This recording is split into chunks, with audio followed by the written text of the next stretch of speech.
Well, hello! You guys all caught me on my phone doing some stuff because my dish is already done. This is one of my favorite holiday things to do, and that is to roast things. So in the winter, you think of slow cooker, you think of comfort food, and I personally think of stuffing stuff. So not stuffing, but stuffing your chicken breast and stuffing your pork tenderloin, which is exactly what I have here today. So the best thing about this dish, it is a 15-minute prep, and then you leave it in the oven and you forget it. But if you don't want to roast it, which is fine, I feel like sometimes with roasting things come out a little bit more succulent and juicy, so then always putting it in the slow cooker, but because you can watch it and pay attention to it. And a lot of times I will use chicken stock or a beef stock that's low sodium and organic to kind of braise it throughout the 90 minutes that you have it roasting. So that is totally up to you guys, but I love that 90 minutes because if I'm working from home or if I'm home at the end of the workday, I put it together, I get it in the oven, and then by dinner time it's done and I've gotten work done or spent time with my daughter. So roasts are not that complicated, and I am here to teach you how to do it where you don't need to wrap it up and tie it and do all sorts of craziness. So let's talk about what I put inside of here. So again, I'll show you the dish. And I, again, like to use seasonal flavors. So I put in a skillet 1 onion, diced, 1 Granny Smith apple, diced. I took 2 pieces of whole grain gluten-free bread and I chopped it up, put it in there. And I have a little bit of sage, butter, chicken stock, and salt and pepper. That's it. And I mixed it up. So the first thing you want to pay attention to is you want to cook the onions and the apples first, then toss in the sage. Then you want to add in the chicken stock and butter and the breadcrumbs. So you'll see all the details about how to do this on my website, livingwithashley.com, because I don't want to get into too many of the complicated things. I want to talk about how to choose what to put inside things. So what you get with me a lot is more nutrition and health than just necessarily do this, do that, let's go eat. So I hope you're enjoying that part. If you take a second and write in the comments too, I would appreciate to hear some of the things you want to learn from any of my future videos. But I am teaching you now how to choose meat that's not just chicken. Because I find a lot of people think of roasts and they think of just roasting a whole chicken. And sometimes I get clients who don't even think that seems appealing to deal with an entire chicken. So I like to come up with some alternatives, and I love to roast pork tenderloin. So the other white meat, and it is very lean if you trim it down before, and I highly recommend picking it out with your butcher at your store one-on-one. So you could say, hey, I would really like a lean 1.5 pound piece of pork tenderloin. Sometimes the ones that come in a package, prepackaged, could be a little bit fattier, but that's when you just have to take the time to trim off the fat before you cook it. Another thing that you can do is cook it with the fat on it to give it a little extra flavor and trim the fat off before you serve it. That's up to you. But I like to do pork tenderloin. I also love to do pork chops that are thinly cut, because if I'm gonna use a thick chop, it's usually gonna be on a grill. But if you're not barbecuing in the winter, I'll do the thin pork chops and I'll put this stuffing stuff in the center of 2 pork chops. So you've got 2 very thin, maybe 3-ounce pork chops. So you're getting 6 ounces of meat, but then you're putting the stuffing in between, kind of like a pork sandwich. I don't know, it's all about getting creative. And then instead of doing an entire chicken, I will do chicken breasts and I will pound them and I'll roll them. So using a meat pounder with a little bit of parchment paper, a boneless, skinless chicken breast, you pound it out so it becomes wider than your hand, and then you can roll it and stick toothpicks in it, and your stuffing is in the center of the chicken. So again, sometimes I do revert back to chicken, but those are just some tricks and tips about picking leaner meats and then stuffing them without having to use a lot of tools and making this a very complicated, I need to be a chef type recipe. So I made this very simple stuffing. Again, it's gluten-free.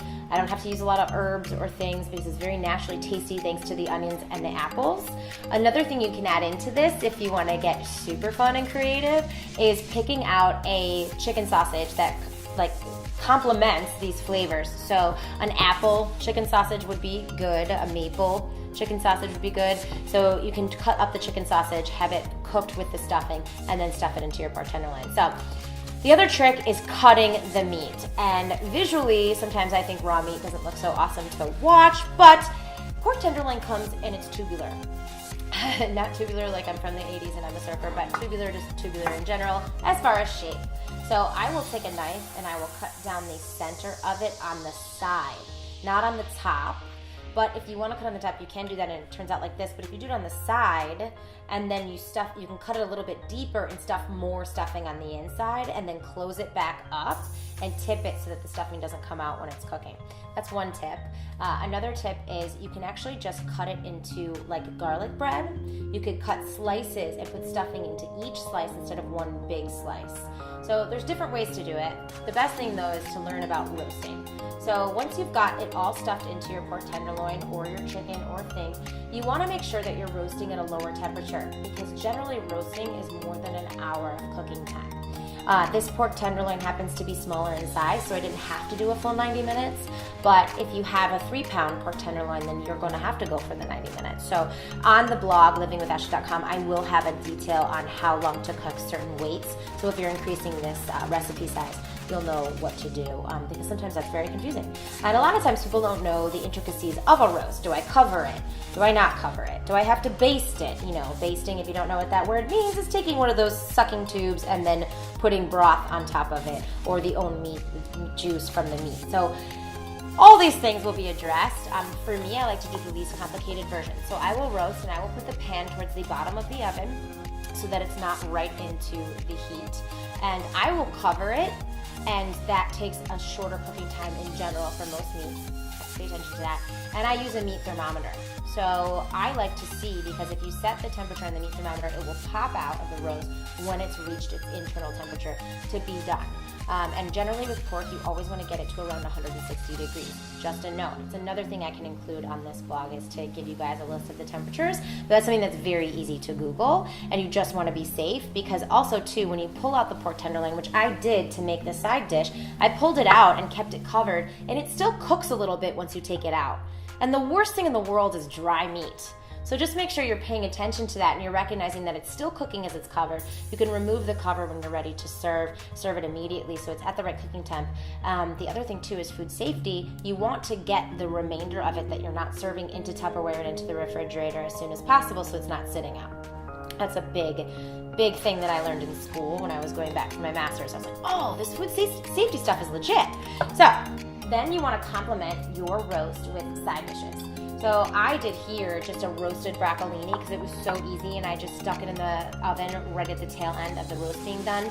And broccolini is a smaller version of broccoli, less dense, so it takes way less it doesn't take a high cooking temp, it takes way less time. And you can just watch it. Asparagus is another great thing to do with something like this because again, it roasts very quickly and then you're doing it in the oven at the tail end and everything's done at one time.